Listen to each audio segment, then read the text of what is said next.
आता तुम्हीही आमचे आवडते टॉयज ऑर्डर करू शकता www.puntunkids.com वरून. लिंक डिस्क्रिप्शन मध्ये आहे. दिवाळीची तयारी. आपल्या देशात एवढ्या प्रकारचे सण साजरे होतात जे पूर्ण परिवाराला आणि समाजाला एकत्र करण्यात खूप गरजेचे आहेत. असाच एक सण आहे तो म्हणजे दिवाळी. आणि जसे जसे दिवाळीचे दिवस जवळ येत होते, गट्टू आणि चिंकीची एक्साइटमेंटही वाढत होती.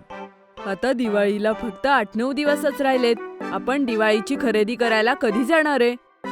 हो आई, मलाही दिवाळीची खरेदी करायला यायचंय सोबत.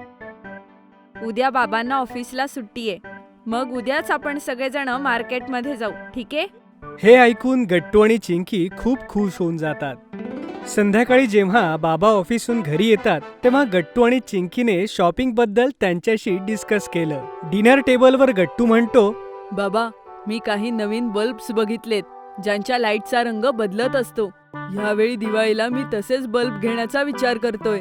हो बेटा, उद्या आपण बाजारात जाऊन दिवाळीची सगळी खरेदी करू. आई आणि चिंकी हे ऐकून हसतात. दुसऱ्या दिवशी सकाळी सकाळीच गट्टू आणि चिंकी मार्केटमध्ये जायला तयार होतात.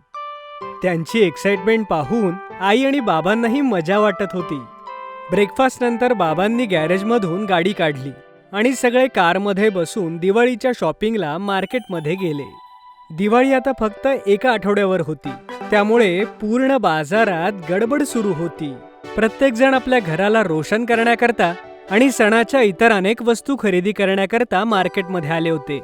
सगळ्यात आधी आपण दिवे आणि लाइटिंगचं सामान घेऊ. बाबांनी एका दुकानाकडे इशारा करत म्हटलं, बघा, हे मातीचे दिवे दिवाळीसाठी शुभ आहेत आणि पूजेसाठी हे ट्रॅडिशनल दिवे छान दिसतात. हो, आधी आपण काही ह्या मातीच्या पणत्या घेऊ. मग त्यानंतर गट्टूच्या आवडीच्या इलेक्ट्रिकच्या माळा घेऊ आणि त्यानेच पूर्ण घर सजवूया. आणि रांगोळीचे रंग? अरे हो, तेही घेऊया. अगोदर आपण हे दिवे घेऊयात. आई, बाबा, गट्टू आणि चिंकी एका छोट्याशा दुकानामध्ये येतात जिथे मातीचे दिवे विकले जात होते.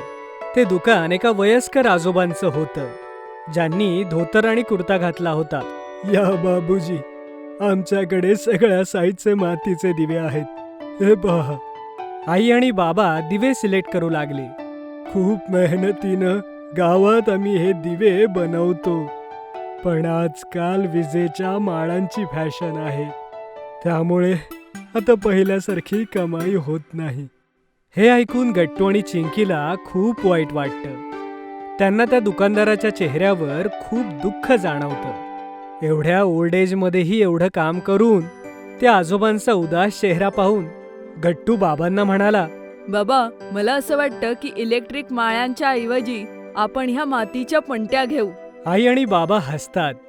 मग आई म्हणते, आपण दोन्ही प्रकारचे लाईट्स अर्धे घेऊ. घराचा उंबरा, रांगोळी, देवघर आणि प्रत्येक कोपऱ्यामध्ये आपण ह्या मातीच्या पणत्या लावू आणि इतर जागी आपण इलेक्ट्रिकच्या माळा लावू. आई आणि बाबांनी खूप सारे मातीचे दिवे खरेदी केले आणि त्याने दुकानदाराचा चेहरा उजळला. त्या वयस्कर आजोबांना झालेला आनंद पाहून गट्टू आणि चिंकी सुद्धा खुश होतात. त्यानंतर सगळे विजेच्या दिव्यांची माळ खरेदी करायला दुसऱ्या दुकानात जातात. गट्टूने दुकानदाराकडून ती माळ काढली जिच्या बल्ब्सचा कलर चेंज होत होता.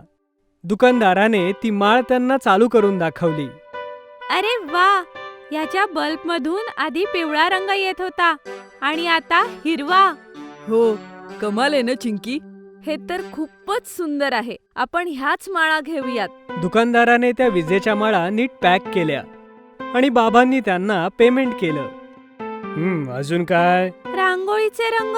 हो, आता आपण रांगोळीचे रंग घेऊया. आता सगळी फॅमिली एका डिपार्टमेंटल स्टोअरला जाते जिथे त्यांनी रांगोळीचे रंगही घेतले आणि खूप सारं घरातलं सामानही.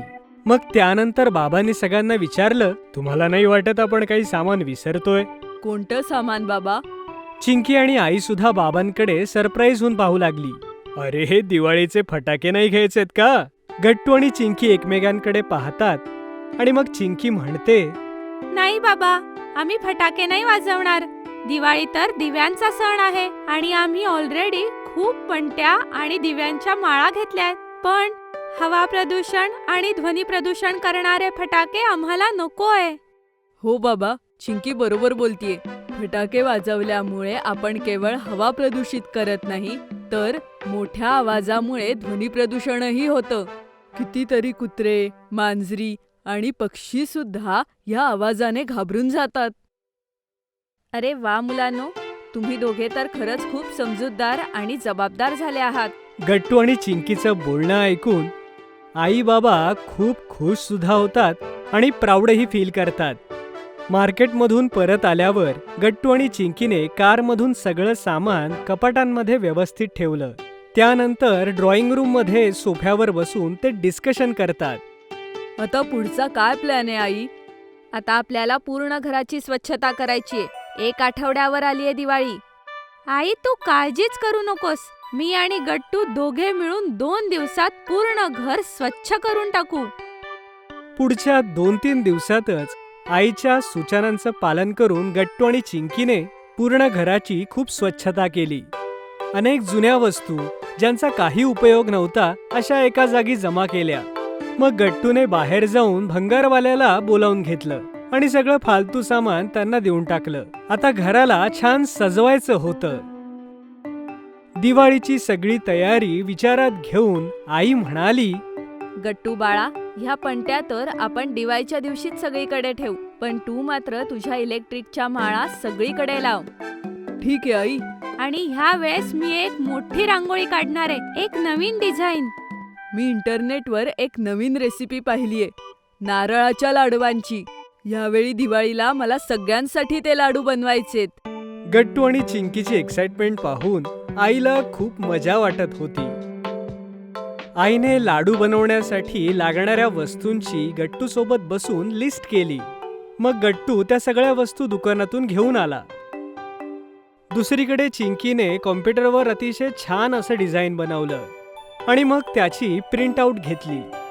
दिवाळीच्या 2 दिवस अगोदर गट्टू अतिशय मनापासून नारळाचे लाडू बनवू लागतो. त्याने सारखी सारखी रेसिपी पाहून ती पूर्ण प्रोसिजर समजून घेतली आणि त्या स्टेप्सना फॉलो करत त्याने लाडू बनवायला सुरुवात केली. आई मध्येच गट्टूला मदत करण्यासाठी येते. मी काही मदत करू तुझी? नाही नाही आई, मला हे एकट्याला करायचंय, तेव्हाच शिकेल ना. मग आता आई चिंकीकडे जाते, जी मनापासून रांगोळीला फायनल टच देत होती. मी त्या शेवटच्या पाकळ्यांमध्ये रंग भरू? नाही आई, मला ह्यावेळेस एकटीला रांगोळी काढायची आहे. आत गट्टूचे लाडू आता तयार झाले होते आणि जोपर्यंत चिंकीची रांगोळी होत होती तोपर्यंत गट्टूने सगळ्या घरात मातीचे दिवे ठेवले आणि कलर चेंज होणाऱ्या बल्ब्सच्या माळेने सगळं घर सजवून टाकलं.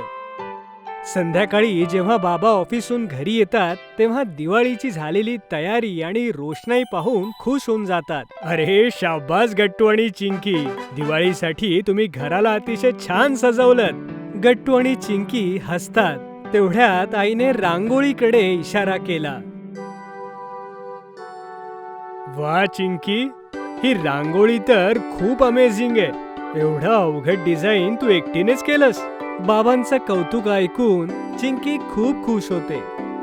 तोपर्यंत एका प्लेटमध्ये आई थोडे लाडू घेऊन येते.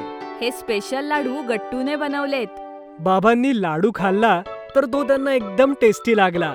त्यांनी अजून एक लाडू तोंडात टाकला आणि म्हणाले, अरे वा गट्टू, मला माहित नव्हतं तुझ्यात इतकं छान कुकिंग स्किल आहे ते. गट्टू आणि चिंकी दोघेही बाबांकडचं कौतुक ऐकून खूप खुश होऊन जातात. आता आपण पूर्णपणे तयार आहोत दिवाळी उत्साहात आणि आनंदात साजरी करण्यासाठी. आई, बाबा आणि चिंकी हे ऐकून खूप खुश होतात आणि टाळ्या वाजवतात. जर तुम्हाला आमचे व्हिडिओ आवडत असतील तर लाईक करा, कमेंट करा आणि सबस्क्राईब करा.